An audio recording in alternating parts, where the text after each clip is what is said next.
আমরা দেখি অন্যান্য অনেক দেশের হাজী সাহেবরা বসে বসে জমজমের পানি খাচ্ছে। আমি বলবো অবশ্যই জমজমের পানি আপনারা দাঁড়িয়ে পান করবেন। নবী করিম সাল্লাল্লাহু আলাইহি সাল্লাম দাঁড়িয়ে জমজমের পানি পান করেছেন এবং নবীজি সাল্লাল্লাহু আলাইহি সাল্লাম চমৎকার একটি দোয়া শিখিয়েছেন।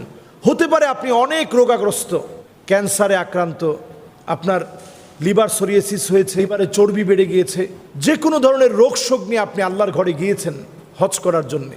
আপনি তখন মন থেকে দিল থেকে ছোট্ট একটা দোয়া পড়ে আপনার অসুস্থতা থেকে আপনি মুক্তি লাভ করতে পারেন।